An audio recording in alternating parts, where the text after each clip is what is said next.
नमस्कार, स्वागत है आपका इंडिया न्यूज 28 में। आइए बात करते हैं उड़ीसा की कुछ खास खबरों की।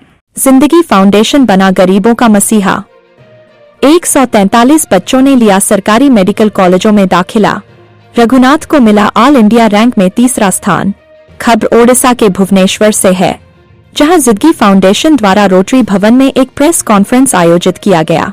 इस कार्यक्रम का मुख्य उद्देश्य विगत नीट यानी मेडिकल परीक्षा में उत्तीर्ण छात्रों की सफलता का था। इस कार्यक्रम में दिहाड़ी मजदूर, रिक्शा चालक, चाय बेचने वाले, गरीब किसान, सुरक्षा गार्ड आदि जैसे परिवार के लोग मुख्य रूप से शामिल थे, जिनके बच्चों ने नीट परीक्षा में अव्वल अंक प्राप्त कर सफलता हासिल की है। ज्ञातव्य है कि जिंदगी फाउंडेशन विगत 8 वर्षों से अति पिछड़ा, वंचित वर्ग, अनुसूचित जनजाति, महिला एवं दिव्यांग वर्ग के छात्रों के लिए मुफ्त शिक्षा देने का प्रयास करती आ रही है।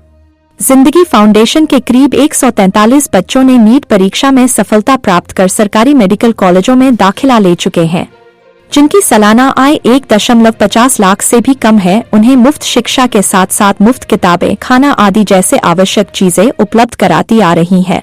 समाज के निम्न आय वाले परिवार के बच्चों को एक नई जिंदगी देने का काम जिंदगी फाउंडेशन का मुख्य उद्देश्य है।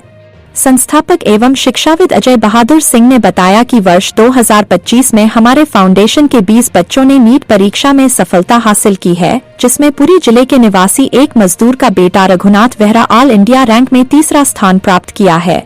संस्थापक अजय बहादुर सिंह ने मीडिया को संबोधित कर इसकी जानकारी दी। उन्होंने कहा कि यह फाउंडेशन का लक्ष्य वैसे सभी बच्चों को सहायता करना है जो आर्थिक रूप से कमजोर है तथा जिनका सपना डॉक्टर बनना है। यह फाउंडेशन अभी ओडिशा के बच्चों के लिए काम कर रही है, आने वाले समय में राष्ट्रीय स्तर पर कार्य करेगी। कार्यक्रम के अंत में सभी उपस्थित परिवारों को संस्थापक अजय बहादुर सिंह ने पुष्पगुच्छ देकर सम्मानित किया। भुवनेश्वर से विज्ञान कुमार विश्वाल के साथ ओडिशा हेड सुधाकर कुमार शाही की रिपोर्ट।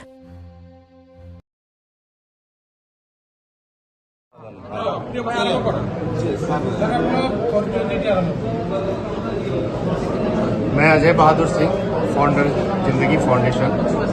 पिछले 8 सालों से जिंदगी फाउंडेशंस के द्वारा ये 8वां साल है जहां पर हमारे बच्चे नीट में सक्सेसफुल होकर के आप सब लोगों के सामने आए हैं। हमारे पास इस बार 20 बच्चे में से 20 सारे बच्चे क्वालिफाई किए हैं और सबसे बड़ी बात है कि रघुनाथ बेहरा PWBD में कैटेगरी में ऑल इंडिया रैंक 3rd लेकर के इस बार जिंदगी फाउंडेशन में एक नई जिंदगी की भी शुरुआत करी है। तो मैं आज इन सभी बच्चों को बहुत बहुत बधाई देता हूं और मैं बताना चाहूँगा कि इन बच्चों की ज़िंदगी कोई आसान ज़िंदगी नहीं रही है, बहुत संघर्षफुल ज़िंदगी रहा है। रघुनाथ के पिता एक डेली मजदूर, दैनिक मजदूर के रूप में काम कर रहे हैं, पूरी का रहने वाला है। इसी तरीके से बहुत सारे बच्चे हैं जो बच्चे के पिता कोई चाय बेच रहे हैं, कोई सिक्योरिटी गार्ड भुवनेश्वर में ही काम कर रहे हैं एज ए सिक्योरिटी गार्ड के रूप में, किसी बच्चे के पिता टेम्पो ड्राइवर हैं। तो इस तरीके के बच्चे आज आप सब लोगों के सामने हैं। मुझे आज खुशी हो रही है कि जिंदगी फाउंडेशन में इन बच्चों ने जिस तरीके से मेहनत करी, जिस तरीके से अपनी सर्वस्व लगाया, 16-16 घंटा, 17-17 घंटा मेहनत किया और धन शक्ति के ऊपर इच्छा शक्ति को प्रबल किया और इन लोगों ने आज नीट में कम्पीट करके अपने आप को एक सफल विद्यार्थी के रूप में, सफल डॉक्टर के रूप में बनने जा रहे हैं। सर, आपने जो जिंदगी फाउंडेशन में उनको क्या हेल्प की है और आगे क्या रहेगा?